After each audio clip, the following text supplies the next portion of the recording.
welcome back to the AI Advantage. I'm Meg Smith. I'm never going to not feel a bit awkward saying that, I think. I hope maybe next season I will be a bit more confident. I'm here with Mark Smith, my co-host, and today is the last episode of our first season of the AI Advantage show. And as you can see, we're a little festive today. So today's episode is going to be a little bit different in the... Stop laughing at me. 14 episodes in and I'm still awkward. That's okay. This has been so fun for me. So this has been all about the skills that we think that every person needs to develop to really thrive in this AI-enabled world. So if you are just joining us now, you can go back and listen to those episodes. There's one per skill, so you don't have to listen to them in order. And I really hope they're helpful. And if they are helpful, send us a message, because everyone who has sent us a message has really given us, energy and encouragement in this process. For me, I fumble my way through. I'm just learning this as a brand new podcast host. But I know for Mark as well, it gives you energy, right? Even though you've been doing this for like 7 years. Totally. Absolutely does. So today's episode is going to be about what should you do if you lose your job. So Mark, do you want to talk a little bit about why that's been percolating in your head over the last little while? Yeah, so I've been listening to an audiobook recently, and it was recorded in 1956, so it's not modern by any stretch. But it's one of the books that I'm going back to that was impactful probably 30 years ago in my career. And I'm going to play you a soundbite from this, and the book, as I said, was first published in 1956. It was called The Strangest Secret. Don't get it confused with more modern books, that has the word secret in the title. But it was by a gentleman called Earl Nightingale. He has since passed, and his wife, though, is still alive. He died in 1989. He died. But he survived Pearl Harbor, little fun fact about him. And in his career, he recorded over 7,000 audio shows across a 40-year career. And if I was to distill down his one thing, and even he said this himself, his core thing is, we become what we think about.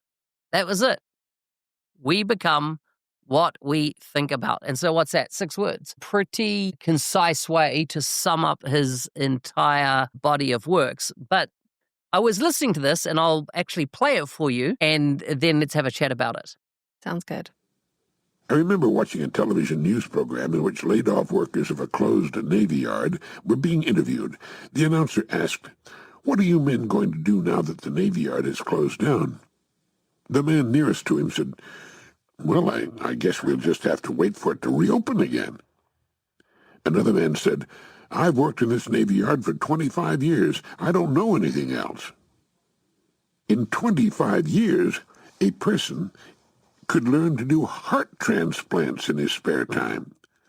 What were all these people doing with the 16 hours a day they were not working? What about weekends and vacations? Take a pen and paper and work out the number of hours the average working person is actually on the job during a typical year. Then subtract it from the rest of his or her waking time. If an hour a day were devoted to learning, to anything of a valuable nature, the ending of a job would be an incidental thing or an actual benefit. And how about think time?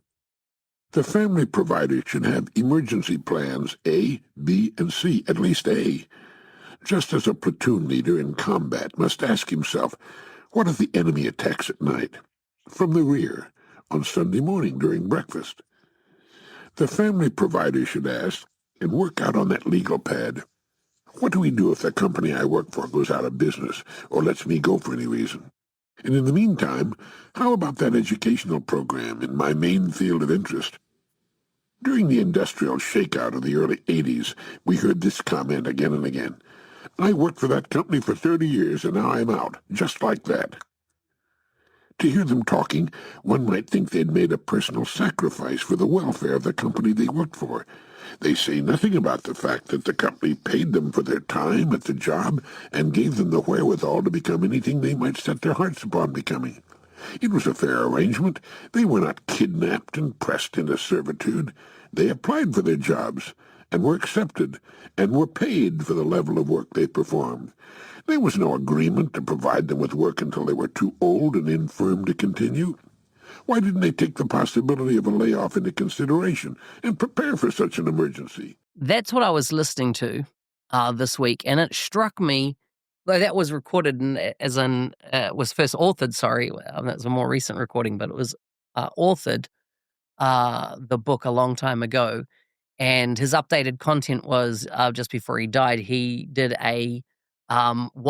how does this story, his original story, apply in a modern world? And this was in the 80s. And so that reference, and what struck me is that I feel that we're on the start, and some of us, based on what's happened already in 2025, have gone through this, where the job security is not there like it might have, maybe it wasn't even in the past, but we have this illusion of safety and protection and job security, and that we are owed something by the organization that employs us. And as we go on into 2026, we are going to see more and more advancements in AI, and I think it's going to be able to do a lot more of what you and I do and take for granted as skills that we have earned over our career, but it will take those over. Just this morning, I was out with my mower, setting it up to mow again, which is, a robotic mower. I'm a Motion Luba 5000 all-wheel drive. And for the last 2.5 years now, it has mowed my lawns. When I left high school, my first career for 3 years was mowing lawns. Right? That was my full-time job, mowing lawns, I was a groundskeeper, so I did more than just mow lawns, but it was my job, right?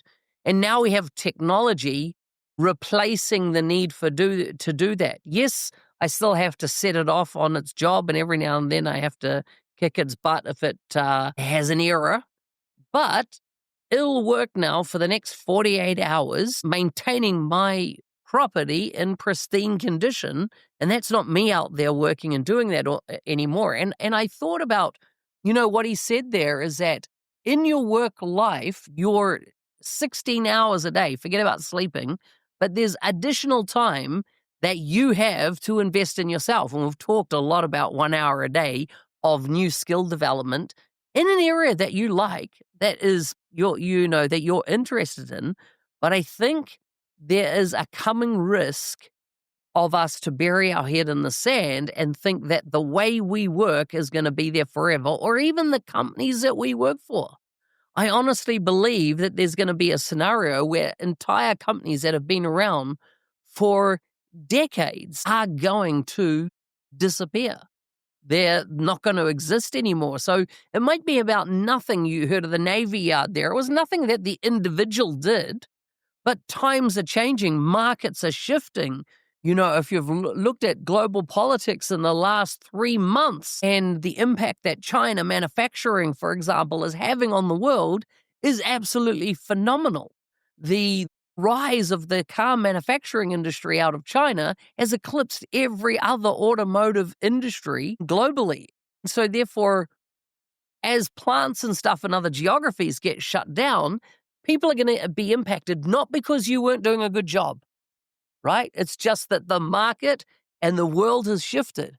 And now we're in this age where, and we talk about the AI advantage and the need to be able to work and understand how to do whatever we're going to do in the future with AI alongside. How do we maximize our ability to work and the skills that we need to be effective in an AI-dominated world? I think for me, when I listen to it as well, I come back to that piece of advice we talk about a lot, particularly I know it's in the 90-day mentoring challenge, Mark, you open up with saying, this is not everything you're going to hear is going to feel like it's for you.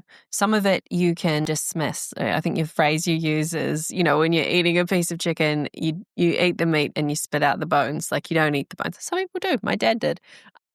But, you take what's good for you and then you leave the rest. Now, I could hear in that particular sound clip some stuff that wasn't for me, right? And I do see this a bit in hustle culture these days, in this real, it's almost parody now, isn't it? This you have to do the most you can with every single moment of your every single day. Productivity, productivity, productivity. He kind of goes 16 hours when you're not working. And straight away, I'm like, well, I'm always working. I have kids. So the not working at work is then working in other stuff. And that's true. That's why I love hearing the perspectives as well from people who have a life like mine, to then go, but hey, I still found the hour, or I found 10 minutes, to be honest, to start with. I didn't lose my job, but my job was no longer viable for me and our life when after having our second child.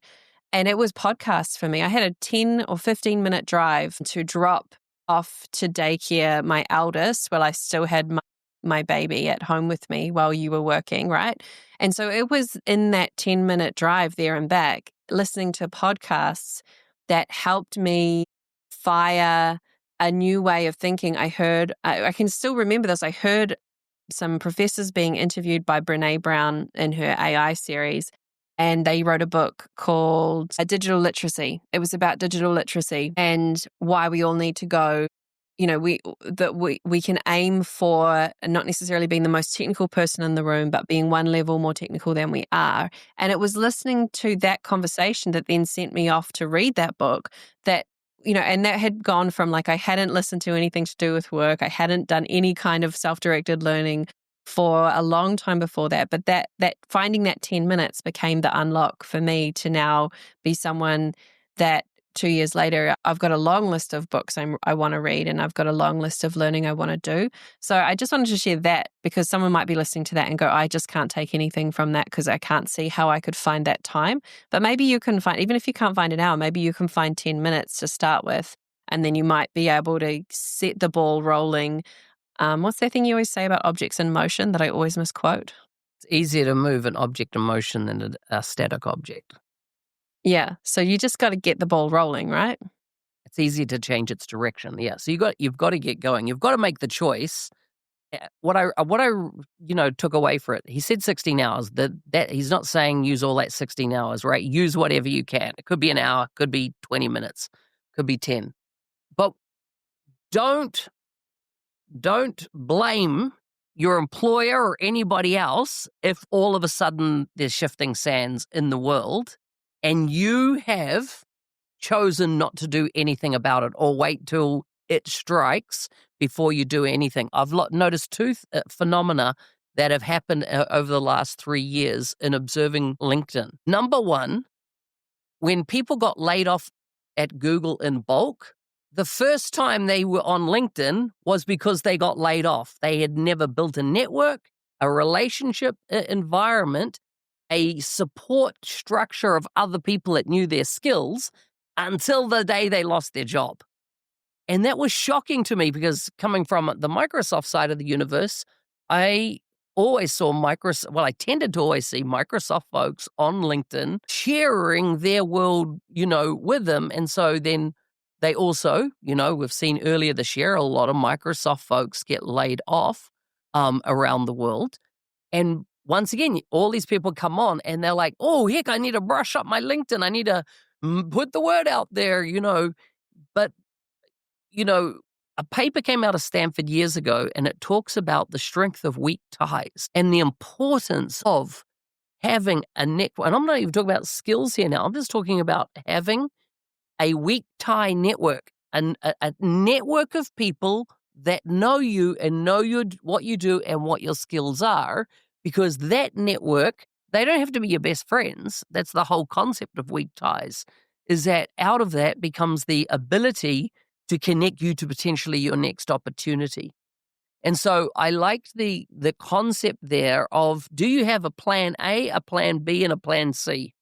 If this should happen to you next year in 2026, will you be in panic mode because it took you by surprise, or will you have a plan A, B, or C that you can potentially switch to and go, alrighty, I'm ready for this? And I was thinking about practically what are some of the things that I did right? Because I did this, as I say, 2 years ago, or a version of it. I also just want to say, like, from friends of ours that have been laid off and been through layoffs, expect in that plan to need a little bit of time, because there's emotions to ride out in that, even when you know that it was not a decision. I think it was not a decision made by a person. Sometimes, most often, it now seems to be made by software. But regardless of whether you think it was a targeted decision or something made, they're still going to stir an emotion in you, and you're going to ask yourself, why me? Why was I laid off? Why, some people we've spoken with and mentored have said, why was I laid off again? Because again, by no fault of their own, they had ended up in a system that decision was made. So then the depths of resilience, which we spoke about last week, you're going to need to be able to draw on those in that time. There's no way to skip that step. But there are also practical things that I remember doing that helped me feel more in control. So one of them was to look at our personal finances and cut the fat. So to be able to go, to take some of the pressure off, what can we do to lower the fixed outgoings every month as much as we can? Because then suddenly my replacement that I was aiming for was less about replacing my ego, my vanity that I had from my corporate salary, to practically then, in this scenario of moving to being independent and doing work for myself, what did I need to bring in was as small as possible, because then that allowed me time to build it up over time. This was one thing I was thinking about practically that really helped. Rolling out Microsoft 365 Copilot licenses isn't enough. You need an adoption plan to get people using it well. In our new book, published by Microsoft, we offer a practical guide to successful Copilot adoption. Many leaders believe in the why of Copilot and AI, but they need guidance on how, from practical frameworks to enabling champions and measuring impact. Get your copy of Microsoft 365 Copilot Adoption now from Amazon, or find a link in the show notes. Yeah, and I mean, we really cut the fat, right? Between 5 and 10K, we cut the fat per month of our outgoings, and that was absolutely possible to do that. What else? As well, I can remember us doing this together, was sitting down and doing StrengthsFinder. Now, in Mark and my scenario, he was working for IBM and he'd always had plan A and B in terms of having some side work and side hustles and bits and pieces going on. I had really just had my one job. I'd had my Google job. So for me, trying to figure out how to translate my skills, the thing I started with was StrengthsFinder. Now, StrengthsFinder had been something I had done at work. You had also told me about it. I know it's been a sort of core part of the 90-Day Mentoring Challenge since day one in 2018. And so that's by Clifton, and it's an online survey you can do based on research. I think there are other versions of it, but that one is really great. It's really robust. It comes out with this rubric of basically, based on what you put in, this picture of what you're good at, and then being able to understand how to develop those strengths further, how to find opportunities that allow you to play to your strengths. And for me, like, I've got them written on a Post-it note in front of me right now, because going back to those strengths at the point where I was, the optimist looks at the situation I was in and goes, you could do anything. What do you want to do? So the strengths for me gave the constraints or the context. So, for me it was, and I actually, my other tip on that is, if you do StrengthsFinder, when you get your strengths out, like, they have come up with, I think it's like 36 different characteristics, and they have names for them, like maximizer and like all these things, that I would read my 5 and I wouldn't remember what they meant. So I'd be like, Meg's a maximizer. I'm like, well, what is that? That is, that I'm going for excellence, not average. I'm building great relationships. I'm always looking for the positive. And I'm really interested in what makes each person unique. Like, so those are the things that I then start to go, okay, well, what work can I do, or what roles might I be a good fit for that allows me to play to those strengths? Yeah. And see, this, even Meg creates Post-it notes for me of my strengths. Well, we forget example, them, right? Hey? We forget They're them. really good. Mark is inspired by the future and what could be. And energizes others. And so for me in Clifton's, that was called a futurist. But I love the way Meg has converted this into something that really is sticky for me. Mark takes ideas and turns them into actions. In other words, I build systems and I look at a concept and I go, okay, how do we systemize it? How do we scale it? And there's others. And so really important to take assessment of what it is, but also a key thing Meg said there, I always had side hustles. I've always, for over 10 years, had side hustles happening, things that I was doing. I, work for a range of companies around the world and have done over time. I do one-on-one coaching for people, and that is paid. Coaching / personal mentoring, one-on-one type mentoring that I do. And I've done these things for years. So I've never feared losing. In fact, in leaving IBM, it was 2 years ago from the Canadian Power Platform Summit, because I was in the hotel room there in Vancouver when I formally resigned at IBM, which, by the way, was the second time I resigned from IBM because I did it 3 months earlier and they convinced me to stay on for a little period longer. I've always been very pro setting my destiny. I tend to be the one that leaves the company rather than the company leaves me. Same within Australia with SMS. I, chose to leave that company because I'm always looking at, and I suppose even recently I left a company this year. And fundamentally for me, outside of, yes, what AI is going to do, for me, if I'm not getting joy in what I'm doing, if I'm not feeling like pumped about what I'm doing or who I'm working for, I can't abide it. I can't work for organizations. What's that? It's the same as if you get a present that you don't love. You can't fake it. Yeah. It's so funny because it's good because you know that when you get a reaction from Mark, it is a genuine, positive, effusive reaction. He can't fake it. It's not just he won't, but he can't. That's Meg, as you can see, has learned that one from experience. Right, like that you go, sometimes, like in your scenario, it starts to erode at you if you're not going to take a proactive action.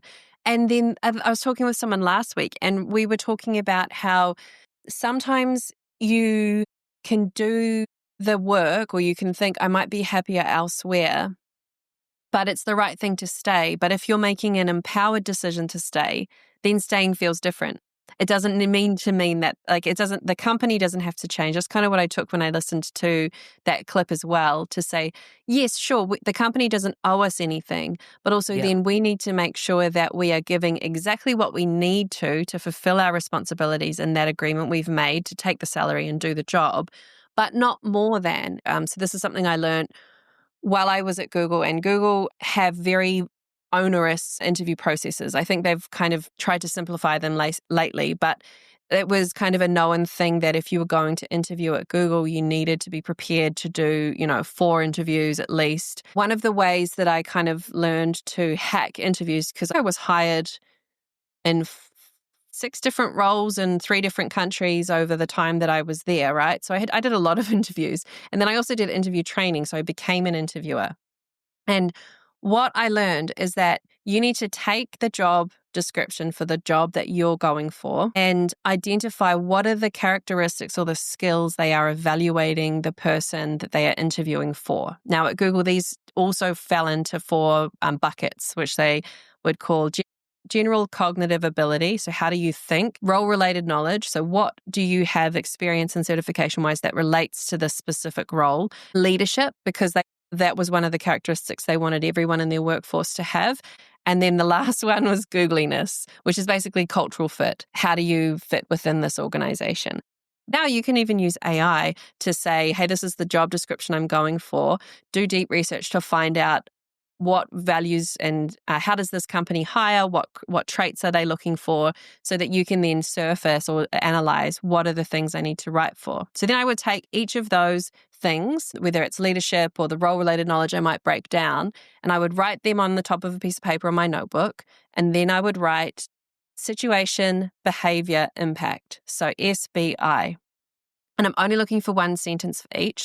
I helped lead the team that were going to, organize whatever their day would look like, or whatever it is that you did. That's your behavior. And then the impact of that is, what is the outcome of the work that you did? So, the approval ratings were 5 out of 5 stars, or I had this anecdotal feedback from this particular person. That's where you get your numbers, or if you don't have numbers, you get those quotes and qualitative feedback.